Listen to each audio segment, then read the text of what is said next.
어린이 여러분 안녕하세요. 이제 우리 예배를 드릴 거예요. 힘찬 찬양으로 시작해 보도록 할게요. 손허리, 귀 쫑긋, 노래에 맞춰 율동과 함께 찬양합시다.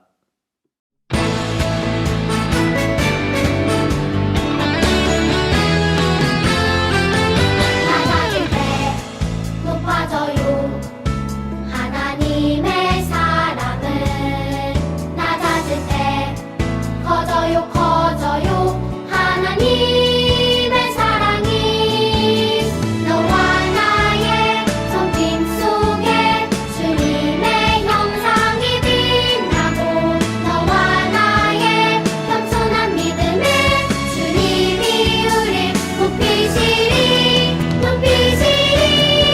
낮아질 때 높아져요 하나님 사랑은 낮아질 때 커져요 하나님의 사랑이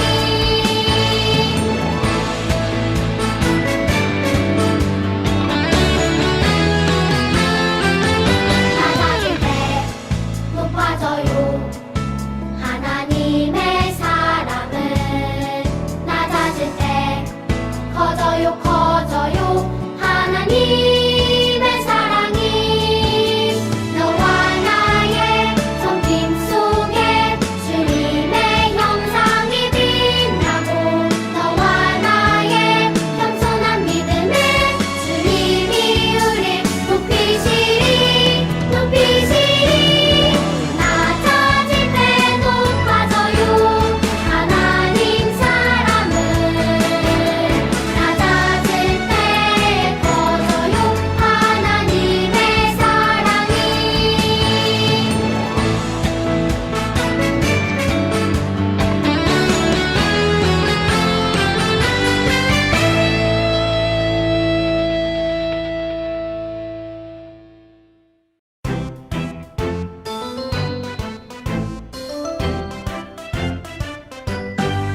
이 세상에 꼭 필요한 사람 바로 너. 이 세상에 꼭 필요한 사람 바로 너. 더러운 세상 깨끗하게 만드는 소금 같은 사람 어두운 세상 환하게 만드는 등불 같은 사람 소금과 빛으로 하나님께 영광 돌릴 사람 바로 너. 이 세상에 꼭 필요한 사람 바로 너. 이 세상에 꼭 필요한 사람 바로 너. 더러운 세상 깨끗하게 만드는 소금 같은 사람 어두운 세상 환하게 만드는 등불 같은 사람 소금과 빛으로 하나님께 영광 돌릴 사람 바로 너. 더러운 세상 깨끗하게 만드는 소금 같은 사람 어두운 세상 환하게 만드는 등불 같은 사람 소금과 빛으로 하나님께 영광 돌릴 사람 바로 너. 자, 이제 예배로 더 깊이 들어가 보도록 할게요. 마음을 하나님께 드리는 찬양 후에 준비된 기도와 성경 봉독이 있겠습니다.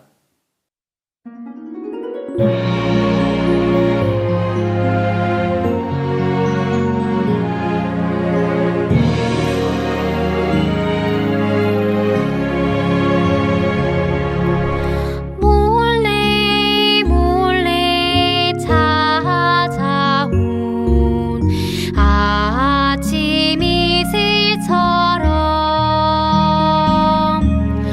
몰래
계신 하나님 아버지, 일주일 동안 저희를 잘 지켜주시고 이렇게 행복한 안식일을 맞을 수 있도록 도와주셔서 감사합니다.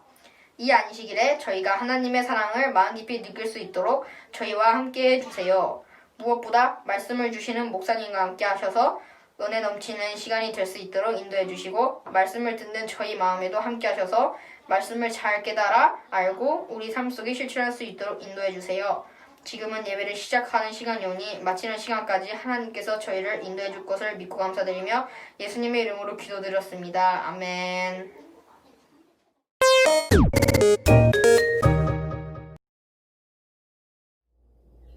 마리아가 말하였다. 보십시오. 나는 주님의 여종입니다. 당신의 말씀대로 나에게 이루어지기를 바랍니다. 천사는 마리아에게서 떠나갔다. 누가복음 1장 38절 말씀.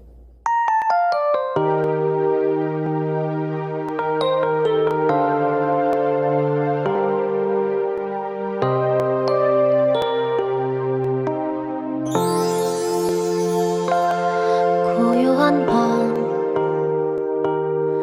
어두운 밤, 조금 더 특별할 것 같지 않던 밤, 쉴 곳을 찾아 헤매이다 마침내 들어선 그 마구간에서 모든 것을 새롭게 바꾸고 우릴 구원한 우리 죄를 짊어진 구주가 나셨네. 나와서 함께 경배해 온 만물을 창조주 만왕의 왕이 우리를 위해 오셨네. 온 백성에게 미친 큰 기쁨의 좋은 소식 너희를 위하여 구주가 나셨네. 가장 높은 곳에서 가장 낮은 곳으로 우리를 위하여 구유에 누이셨네.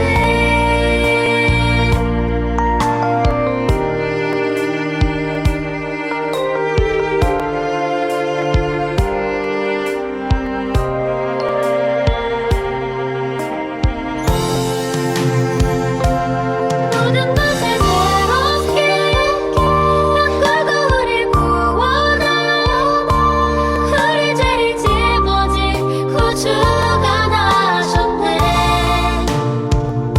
나와서 함께 경배해 온 만물을 창조주 만왕의 왕이 우리를 위해 오셨네. 온 백성에게 미친 큰 기쁨의 좋은 소식 너희를 위하여 구주가 나셨네. 가장 높은 곳에서 가장 낮은 곳으로 우리를 위하여 구유에 누이셨네. 고요한 밤, 거룩한 밤, 그 영광과 사랑이 온 땅에 덮인 밤.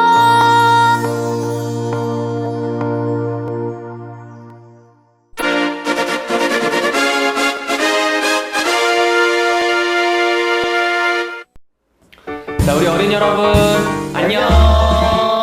자, 신선한 이야기의 명신환. 최선우입니다. 자, 여러분 안녕하세요. 오늘은 우리 친구들과 함께 아주 특별한 두 사람을 만나보도록 하겠습니다. 두 사람. 이 두 사람은 약혼자였어요. 어허. 그리고 후에 이제 부부가 된 사람들입니다. 아하. 그리고 이 나사렛이라는 동네에 살았던 사람들입니다. 그리고 이 둘 다 천사를 만났어요. 한 명은 이제 꿈에서 만나게 되었지만요. 무엇보다도 우리 예수님을 처음으로 만난 사람들입니다. 이 땅에 오신 하나님의 아들 예수님의 부모가 된 이들이 오늘 우리가 살펴볼 이야기의 주인공이 되는 사람들입니다. 그리고 이 사람들은 바로 요셉과 마리아입니다. 이 너무나 유명한 이 두 사람, 요셉과 마리아, 이들은 맨 처음에 예수님이 오신다는 그 소식을 들은 사람이기도 했는데요. 예수님이 오신다는 소식을 들었을 때 그들의 기분이 어떠했을까 우리 한번 생각해 봅니다. 우리는 오늘 그 이야기를 함께 나눠보도록 하겠습니다. 나눠보시죠. 네. 네, 일단 두 사람 얘기를 하기 전에 천사 얘기를 해야 될 것 같아요. 네. 하나님이 한 명의 천사를 마리아에게 찾아가도록 보내셨습니다. 이름은 가브리엘이었습니다. 천사를 보내신 거죠? 그렇죠. 그러니까 천사는 그럼 어떤 존재일까요? 왜 하나님이 천사를 보내셨을까요? 천사에 대한 이야기는 사실 장로교에서 훨씬 많이 하죠. 네. 우리는 뭐 천사에 대해서 그렇게 크게 이야기하지 않습니다. 하지만 천사는 성경 곳곳에 꽤 많이 등장합니다. 특별히 하나님의 전령 심부름꾼으로 생각하죠. 그래서 이 과거의 초기 기독교인들이 살고 있던 그때는 천사를 뭐 헤르메스 신에 많이 빗대기도 했습니다. 네.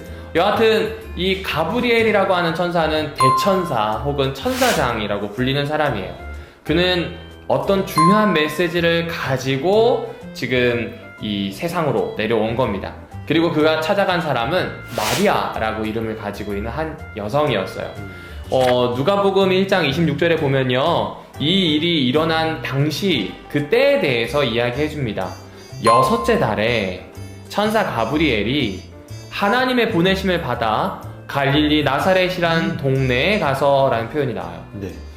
먼저 이제 여기서 좀 설명이 필요하겠죠. 네. 이 누가 도대체 6째 달이며 그 6째 달이 뭔가라고 하는 겁니다. 네. 이 누가복음에는 예수님이 등장하기 전에 침례 요한에 대한 탄생의 이야기가 먼저 나옵니다. 그런데 이 침례 요한의 탄생에 대한 이야기가 침례 요한으로 시작하지 않고요. 그 엄마 아빠인 사가랴와 엘리사벳에 대한 이야기로 시작을 하지요. 네. 이 아버지인 사가랴가 한창 성전에서 봉사하고 있을 때 천사가 두둥 하고 나타나고 그리고 네. 예수 그리스도의 오심을 준비할, 이제 그 당시 말로 하면 네. 메시아를 준비할 사람이 태어날 것이란 이야기를 전해줍니다. 그리고 그 사람이 네. 당신의 아들로 태어날 것이라고 하니까 핏이 부서요. 안 믿은 거예요. 그쵸, 믿을 수가 없죠. 네, 그리고 이 일이 이루어질 것인데 이것이 이루어지는 걸 확실한 증거로 하기 위해서 아이가 태어날 때 동안 당신은 말을 못할 거라고 이야기합니다. 성전에 들어갈 때 말을 했던 제사장이 나왔는데 갑자기 말을 못해요. 문제가 생긴 겁니다. 네네. 그리고 정말로 그 집에 아이가 임신되었고 아이가 태어나게 된 거죠. 그래서 여기 6개월이라고 하는 건 침례 요한이 엄마 뱃속에 잉태된 때를 이야기하는 겁니다. 네. 이때 가브리엘이 다시 한번 이 땅을 찾아와서 요셉과 정혼한 마리아를 만나게 된 거죠. 자, 갑자기 천사가 나타나자 얼마나 놀랐을까요? 그렇죠. 그 누구라도 놀랐을 겁니다. 그리고 그 가브리엘은 그녀에게 이렇게 말합니다. 은혜를 받은 자여 평안하라. 이렇게 안심을 이제 시켜주었어요. 그래서 하나님께서 전하라고 하신 그 이야기 메시지를 간결하게 전달하기 시작합니다. 보라, 내가 잉태하여 아들을 낳으리니 그 이름을 예수라 하라. 이 가브리엘의 말은 마리아가 얼마나 이제 놀라게 되었을까요? 갑자기 천사가 나타나서 이제 아기를 낳을 거라고 지금 하는데 얼마나 당황했을까요?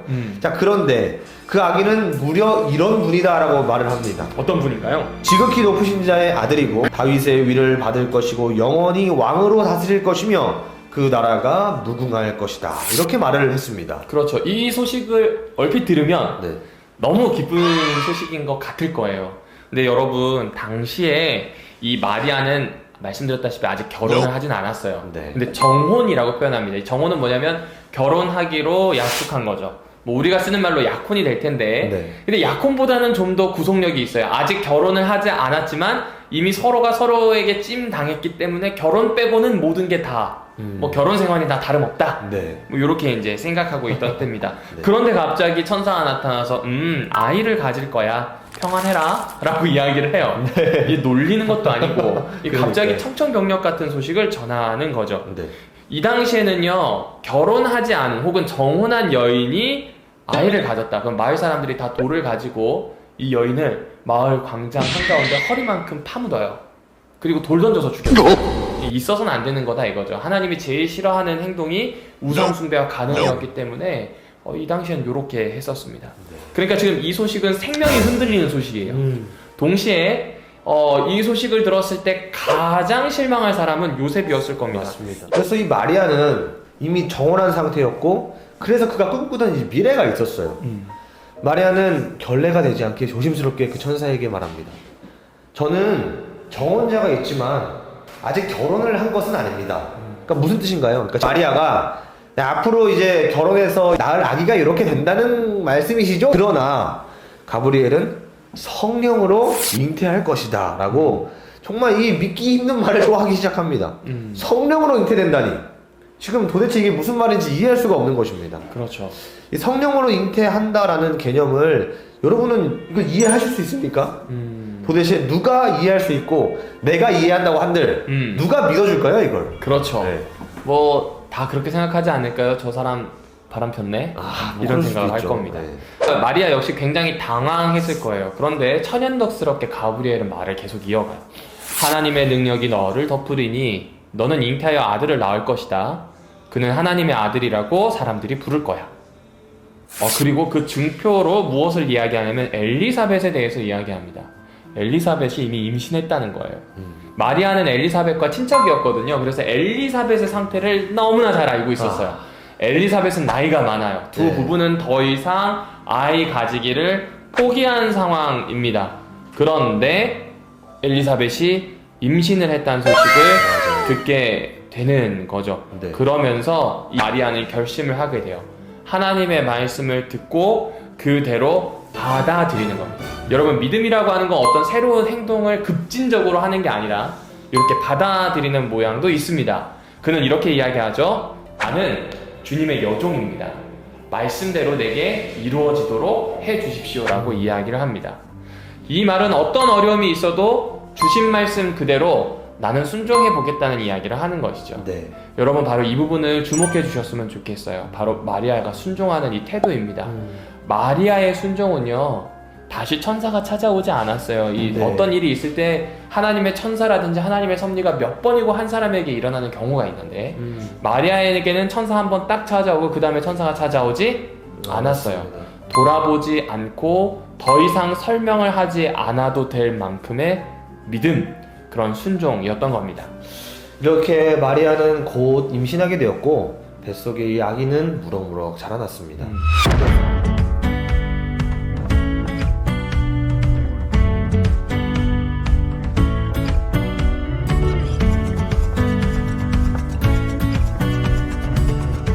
그래서 마리아가 임신한 것을 이제 누가 알게 됐을까요? 요셉이요? 맞습니다. 네. 그러니까 어느 날 이 사랑하는 약혼녀 마리아의 임신 소식을 이 요셉이 듣게 되었습니다.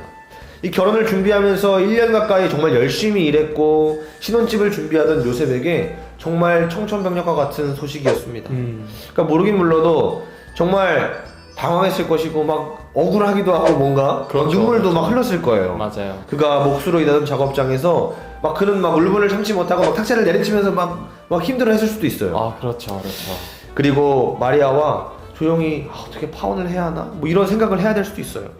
마리아의 임신 소식을 듣고는 이 약혼녀인 마리아가 이 자기를 배신할 줄 알았던 것이죠. 아하. 울며 잠든 요셉에게 천사는 이렇게 조용히 찾아왔습니다. 그리고 요셉에게 이야기를 했습니다.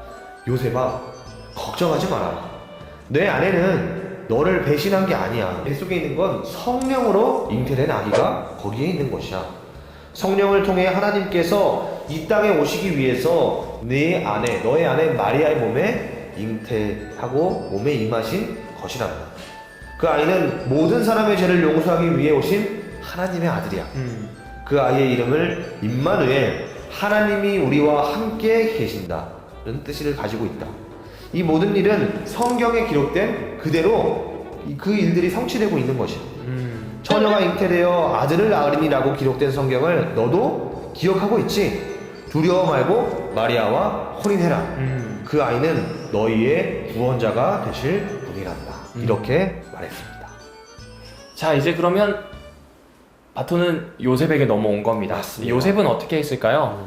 그 말을 들은 요셉은요, 더 이상 생각하거나 계산하지 않고요, 마리아를 데려옵니다. 사실 전도사님이 언급했지만 조용하게 파혼하려고 했어요. 왜냐면 이 여인의 생명을 해하고 싶지 않았던 거죠. 좋은 사람이에요. 그래서 이렇게 고민하고 있던 차에 천사가 나타나니까 주저하지 않았죠. 그리고 집으로 모셔와서 아이가 태어날 때까지 함께하고 최선을 다해서 돌본 사람이 누군가? 요셉입니다. 자, 여러분 한번 생각해 보세요. 마리아도 대단하지만 요셉도 보통 사람은 아니에요. 어떻게 보면 그냥 그 당시에 살던 일반인들이었어요. 근데 그들이 용기를 낸 겁니다. 네. 하나님의 말씀을 믿고 지금 순종하게 된 거죠. 요셉 그리고 마리아, 어떻게 이 사람들은 이렇게 용기를 내고 순종할 수 있었을까요? 네. 뭐 두 가지 이유가 있는 것 같아요. 네. 첫 번째입니다.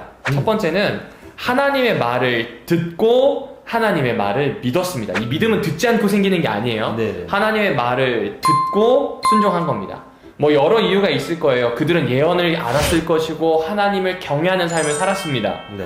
그러니까 이들의 삶의 베이스에 하나님이 있었어요. 그러니 하나님이 말씀하시는 것이 이루어지기를 바랬는데, 중요한 건 너와 당신에게 이루어지는 것과 나에게 이루어지는 것 좀 다릅니다. 네. 좋은 건 나한테 이루어지면 좋겠는데 부담스러운 건 너에게 좀 이루어지면 좋겠어요. 근데 지금 부담스러운 게 두 사람에게 찾아왔어요. 네. 하지만 이들이 받아들입니다. 왜냐하면 아까 얘기했다시피 하나님의 말씀을 듣고 하나님의 말씀을 믿었기 때문입니다. 네. 하나님께서 하신 말씀을 뭐 가브리엘에게도 들은 게 있지만 성경에서 이야기하는 하나님께서 메시아를 보내시겠다는 요 이야기, 요거를 이들은 간직하고 있었던 거죠.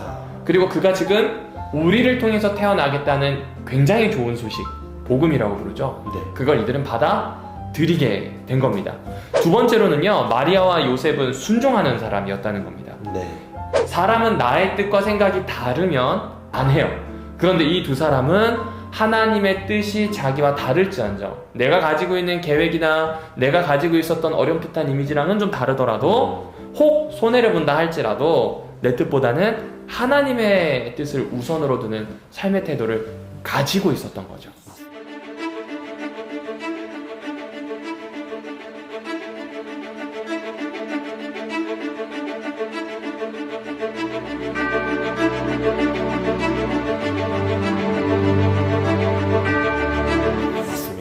이 마리아나 요셉이 자신의 아내를 뭔가 생각하지 않고 예수 그리스도의 나심에 대한 이 복된 소식에 아멘 했던 일을 우리가 한번 바라보게 됩니다. 하나님의 거룩한 아들, 지극히 높으신 이의 아들이며 다윗의 자손으로 오실 메시아, 그분이 지금 이 땅에 오시는 것입니다. 이 예수라는 이름으로 말입니다.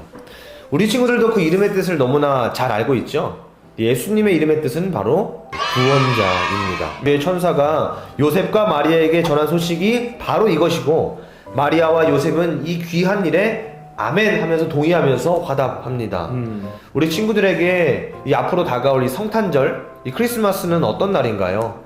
그저 즐거운 축제의 날일까요? 성탄절 교회에서 있을 어떤 행사를 기대하는 그런 시간일까요? 어떤 선물을 우리가 바라면서 행복해하는 그런 시간일까요? 우리 친구들에게 예수님이 이 땅에 오신 날은 어떤 의미인가요? 예수님의 어머니 마리아처럼, 예수님의 아버지 요셉처럼 메시아를 기다리는 기다림이 우리 친구들에게도, 우리 어린 친구들에게도 있을까요? 그리고 메시아가 오신다는 이야기의 기쁨으로 아멘 하면서 화답하는 우리 친구들이 될 수 있을까요? 네, 굉장히 중요한 질문들이죠. 저도 짚어보게 되니까 이 전도사님의 질문이 좀 마음을 울리는 것 같아요. 우리 제일 처음 시작할 때 사사 이야기를 시작을 했죠. 네. 왕은 있는데 네. 왕이 있는 것처럼 살지 않았던 이스라엘 백성의 이야기를 생각해 봅니다. 성탄절의 핵심은 우리에게 왕이 오셨다는 거 알려주는 것이고, 네. 그리고 그 성탄절을 통해서 재림을 보면 왕이 오실 것이라는 것을 이야기해 주는 겁니다. 그러면 저와 그리고 전도사님 우리 친구들도 이제 요셉과 마리아처럼 하나님을 신뢰할 수 있는 용기가 있기를, 정말 그렇게 되기를 축복합니다. 말씀을 믿고 순종할 줄 아는 사람 말입니다. 요셉과 마리아는 이 귀한 자질, 이 귀한 태도를 가지고 있었던 사람들입니다. 이 아기 예수님이 이 땅에 오신 귀하고 복된 소식을 들었을 때 최선을 다해서 이 일을 이루고자 했을 겁니다. 제일 처음 목격한 사람이자 증인이 되었을 겁니다. 특별히 마리아는 예수님께서 그 사역을 어떻게 이뤄가시는지를 예수님의 이 사역 구비구비마다 등장하는 것을 우리가 볼 수 있습니다. 그리고 이것이 그에게는 큰 은혜였다라고 성경은 우리에게 이야기해주죠. 그 아기 예수님이 지금 저와 여러분의 마음에도 오고 싶어 하세요. 2000년 전 아기 예수님이 오늘 우리 친구들, 우리 모든 사람들 마음 안에 거하고 싶으신 겁니다. 네. 예수님의 부르심이, 그 예수님의 생명이, 예수님이 지금까지 보여주셨던 기적과 삶의 모습, 그 안에서 느꼈던 기쁨과 평안이 오늘도 저와 여러분 마음 가운데 있기를 우리 예수님이 원하신다는 거죠. 네. 그러면 가브리엘이라고 하는 대천사의 방문은요, 마리아에게 이루어진 과거의 일이기는 하지만 오늘 말씀을 통해서 사실 우리에게도 전달되는 내용입니다. 네. 그러니까 이제 성탄절이 점점 다가옵니다. 오늘 전도사님이 그런 농담을 하더라고요. 이번에 그 크리스마스는 1월 9일이 될 거래요. 왜 그러냐 그랬더니 핀란드 사람이잖아요. 자가격리 끝나면 1월 9일이랍니다. 이 크리스마스에 선물이 없다고 뭐라 하지 말고요. 1월 9일까지 기다리면 아마 여러분 각 집에 산타크로스가 선물을 주지 않을까. 편집될까 그죠? 아무튼 그렇게 생각해 봅니다. 여하튼 이 귀한 성탄의 날을 기다리면서 산타클로스를 기다리는 것보다 예수 그리스도의 나신, 예수 그리스도의 다시 오심을 기억해 봤으면 좋겠어요. 네. 자, 늘 전도사님이 이 시간을 힘들어 합니다. 질문을 하죠. 질문을 하는데, 뭐 그렇게 크게 어려운 질문은 아닙니다. 우리 친구들과 이제 성경을 자꾸 나누게 되면서 우리의 생각도 좀 바뀌게 되는 것 같아요. 전도사님 오늘 이걸 준비하시면서 좀 어떠셨나요? 저는 오늘 말씀에 나온 그 마리아와 요셉 그리고 예수님의 관계에 대해서 생각을 해봤거든요. 우리가 정말 이 12월 연말에 정말 크리스마스에 우리 이번에 또 어디 밖에 못 나가잖아요. 그렇죠, 그렇죠. 진짜 집 안에서 부모님과 정말 끈끈한 그 자식과 부모 간의 그 사랑의 그 관계를 잘 이렇게 이루는 시간을 보냈으면 참 좋겠다 생각이 됩니다. 네. 아마 저도 같은 질문을 받게 되면 저는 그런 것 같아요. 신앙하면서 사는 게요, 정답보다는 해답을 찾는 과정인 것 같아요. 확실히 내 나름의 정답으로 삶을 살아가는 게 아니라 어떤 면에서는 하나님이 만들어주시는 인생, 또 인간의 실수라든지 계획 때문에 조금은 달라질 수 있는 여러 인생들 안에서 해답을 찾는 과정이 아닐까 하는 생각을 해봅니다. 네. 이번 성탄절은 그렇게 예수 그리스도께서 내 인생에 가장 좋은 해답이 되신다는 믿음을 함께 공유하면 좋겠다 는 생각이 듭니다. 네. 지금은 거둠의 기도 시간입니다. 주신 말씀을 생각하고 마음에 거두어 드리는 시간이에요. 먼저 개인 기도한 후에 목사님의 기도로 이어집니다.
이제 우리 기도하고 마무리할까요? 네. 잠깐 기도하겠습니다. 하나님, 요셉과 마리아의 이야기를 봅니다. 왕이 있지만 왕이 없던 것처럼 살았던 이스라엘 백성의 모습이 사실 우리의 모습이었던 것을 또 생각해 보게 됩니다. 그럼에도 불구하고 끝까지 약속을 붙잡고 순종하였으며, 그리고 자신의 삶의 정답이 아닌 하나님의 해답을 기다렸던 요셉과 마리아를 생각해 보게 됩니다. 아멘. 우리 친구들이 이 성탄절을 보내면서 무엇보다 예수님이 주시는 평안과 말씀을 순종하고 따라가겠다는 결심을 하도록 도와주시고, 코로나로 시끄러운 이 전국 속에서 모든 가족들이 건강하게 또 주 안에서 넉넉하게 승리하도록 도와주십시오. 매일 온라인에 앉아있는 아이들과 아이들을 뒷바라지하는 부모님들과 일주일을 살아낸다는 것 자체가 참 어렵습니다. 인간관계도 조금씩 더 좁아지게 되고 어쩌면 겨울이라 더 우울한 때가 될지도 모르겠습니다. 경제적으로든 여러모로든 압박이 되는 게 사실입니다. 그렇기에 당신의 나라의 임하심과 은혜를 구하오니 우리 모두에게 은혜로 임하여 주시고 아멘. 평안을 허락하여 주십시오. 그런 한 주를 맞도록 축복해 주세요. 예수님의 이름으로 간절히 기도합니다. 아멘. 아멘. 자, 우리 어린이 여러분, 안녕.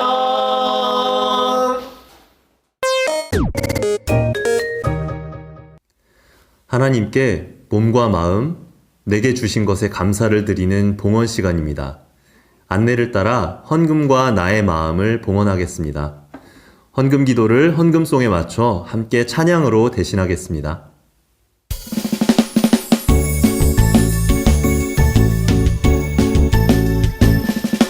정성 없이 드리는 것 아니죠. 아낌없이 드리는 것 좋아요. 나의 마음과 정성 다해 주님께 즐거이 헌신해요. 주님처럼 나의 마음과 정성을 다해 즐거이 헌신하며 아낌없이 드리네. 나의 마음과 정성을 다해 기쁜 마음으로 주께 드려요. 나의 마음과 정성을 다해 기쁜 마음으로 주께 드려요.